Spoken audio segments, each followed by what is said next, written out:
নমস্কার, পুরাকালের পদচিহ্ন চ্যানেলে আপনাদের সকলকে স্বাগত। মহাভারত পাঠের ৩৬তম পর্বে আজকে আমরা শুনতে চলেছি খাণ্ডবপ্রস্থ, সুন্দ ও উপসুন্দ এবং তিলোত্তমার কাহিনী।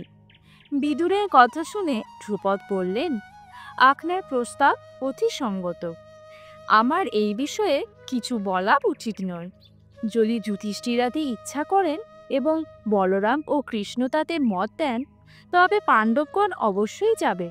কৃষ্ণ বললেন, এদের যাওয়াই উচিত মনে করি। এখন ধর্মজ্ঞ ধ্রুপদ যেমন আজ্ঞা করেন। ধ্রুপদ বললেন, পুরুষোত্তম কৃষ্ণ যা কালোচিত মনে করেন, আমিও তাই কর্তব্য মনে করি। অনন্তর পাণ্ডবগণ দ্রোণ, কৃপ, বিকর্ণ প্রভৃতির সঙ্গে সুসজ্জিত হয়ে হস্তিনাপুরে মহা আনন্দে প্রবেশ করলেন। দুর্যোধনের মহিষী এবং অন্যান্য বধূগণ লক্ষ্মীরূপিণী দ্রৌপদীকে অতি আদরের সহিত গ্রহণ করলেন। গান্ধারী তাকে আলিঙ্গন করেই মনে করলেন, এই পাঞ্চালীর জন্যই আমার পুত্রদের মৃত্যু হবে। তার আদেশে বিদুর শুভ নক্ষত্র যোগে কুন্তী ও দ্রৌপদীকে পাণ্ডুর ভবনে নিয়ে গেলেন এবং সর্ববিষয়ে তাদের সাহায্য করতে লাগলেন। কিছুকাল পরে ভীষ্মের সমক্ষে ধৃতরাষ্ট্র যুধিষ্ঠিরকে বললেন, তোমরা অর্ধরাজ্য নাও এবং খাণ্ডবপ্রস্থে সুখে বাস করো, তাহলেই আমাদের আর তোমাদের মধ্যে কোনো বিবাদ হবে না। পাণ্ডবগণ সম্মত হলেন। তারা কৃষ্ণকে অগ্রবর্তী করে ঘোর বনপথ দিয়ে খাণ্ডবপ্রস্থে গেলেন এবং সেখানে বহু সৌত সম্বন্ধিত ঐখা, প্রাকার বেষ্টিত উপবন, সরোবরাদি শোভিত স্বর্গধাম তুল্য এক নগর স্থাপন করলেন। পাণ্ডবদের সেখানে সুপ্রতিষ্ঠিত করে বলরাম ও কৃষ্ণ দ্বারবতীতে ফিরে গেলেন। ভাতৃগণ ও দ্রৌপদীর সঙ্গে যুধিষ্ঠির ইন্দ্রপ্রস্থে সুখে বাস করতে লাগলেন। একদিন দেবর্ষি নারদ তাদের কাছে এলেন। যুধিষ্ঠির তাকে নিজের রমণীয় আসনে বসিয়ে যথাবিধি অর্ঘ্য নিবেদন করলেন। তার আদেশে দ্রৌপদী উত্তম বসনে দেহ আবৃত করে এলেন। নারদকে প্রণাম করে তাকে কৃতাঞ্জলি হয়ে দাঁড়িয়ে রইলেন। নারদ তাকে আশীর্বাদ করে বললেন, এখন তুমি যেতে পারো। দ্রৌপদী চলে গেলে পর নারদ পাণ্ডবগণকে নিভৃতে ডেকে বললেন, পাঞ্চালী একাই তোমাদের সকলের ধর্মপত্নী। এমন নিয়ম করো যাতে তোমাদের মধ্যে কখনো ভেদাভেদের সৃষ্টি না হয়। তারপর নারদ এই উপাখ্যান বলতে লাগলেন। পুরাকালে মহাসুর হিরণ্যকশিপুর বংশজাত দৈত্যরাজ নিকুম্ভের সুন্দ উপসুন্দ নামে দুই পরাক্রান্ত পুত্র জন্মেছিল।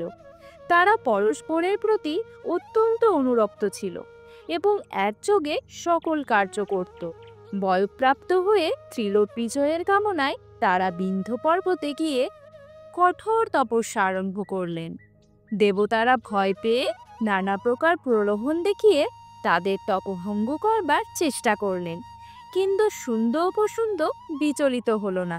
তারপর ব্রহ্মা বর দিতে এলে তারা বলল, আমরা যেন মায়াবিদ, অস্ত্রবিদ, বলবান, কামরূপী এবং অমর হই। ব্রহ্মা বললেন, তোমরা ত্রিলোক বিজয়ের জন্য তপস্যা করছো, সে কারণে অমরত্বের বর দিতে পারি না। তখন তারা বলল, তবে এই বর দিন যে ত্রিলোকের স্থাবর জঙ্গম থেকে আমাদের কোনো ভয় থাকবে না। মৃত্যু যদি হয় তো পরস্পরের হাতেই হবে। ব্রহ্মা তাদের প্রার্থিত বর দিলেন। তারা দৈত্যপুরীতে গিয়ে বন্ধুবর্গের সঙ্গে ভোগবিলাসে মগ্ন হলো এবং বহু বৎসর ধরে নানা প্রকার উৎসব করতে লাগলো। তারপর তারা বিপুল সৈন্যদল নিয়ে দেবলোক জয় করতে গেল। দেবগণ ব্রহ্মার বরের বিষয় জানতেন, সেই জন্য সর্বত্যাগ করে ব্রহ্মলোকে পালিয়ে গেলেন। সুন্দ উপসুন্দ ইন্দ্রলোক এবং যক্ষ, রক্ষ, খেচর, পাতালবাসী নাগ, সমুদ্র তীরবাসী শ্লেচ্ছ প্রভৃতি সকলকেই জয় পড়লে এবং আশ্রমবাসী তপস্বীদের উপরেও অত্যাচার করতে লাগলে। দেবগণ ও মহর্ষিগণের প্রার্থনায় ব্রহ্মা বিশ্বকর্মাকে আদেশ দিলেন, তুমি এমন এক প্রমদার সৃষ্টি করো যাকে সকলেই কামনা করে। বিশ্বকর্মা ত্রিলোকের সাগর জঙ্গম থেকে সর্বপ্রকার মনোহর উপাদান আরোহণ করে এক অতুলনীয় রূপবতী নারীর সৃষ্টি করলেন। জগতের উত্তম বস্তু তিল তিল পরিমাণে মিলিত করে সৃষ্ট, এই জন্য ব্রহ্মা তার নাম দিলেন তিলোত্তমা। তিনি আদেশ দিলেন, তুমি সুন্দর উপসুন্দকে প্রলুব্ধ করো। তিলোত্তমা যাবার পূর্বে দেবগণকে প্রদক্ষিণ করলেন। ঘুরতে ঘুরতে তিলোত্তমা যেদিকে যায় তাকে দেখবার জন্য সেই দিকেই ব্রহ্মার একটি মুখ নির্গত হলো। এই রূপে তিনি চতুর্মুখ হলেন। ইন্দ্রের সহস্র নয়ন সৃষ্টি হলো। শিব স্থির হয়েছিলেন, সেই জন্যই তার নাম হলো স্থাণু। সুন্দর উপসুন্দ বিন্ধ্য পর্বতের নিকট পুষ্পিত শালবনে সুরাপানে মত্ত হয়ে বিহার করছিল। এমন সময় মনোহর রক্তবসন পরে তিলোত্তমা সেখানে গেল। সুন্দ তার ডান হাত এবং উপসুন্দ বাঁ হাত ধরলে। ভ্রুকুটি করে সুন্দ বললে, এ আমার ভার্যা, তোমার গুরুস্থানীয়। উপসুন্দ বললে, এ আমার ভার্যা, তোমার বধূস্থানীয়া। তারপর তারা গদা নিয়ে যুদ্ধ করে দুজনেই নিহত হলো। দেবগণ ও মহর্ষিগণের সঙ্গে ব্রহ্মা সেখানে এসে তিলোত্তমাকে বললেন, সুন্দরী, তুমি আদিত্যলোকে বিচরণ করবে।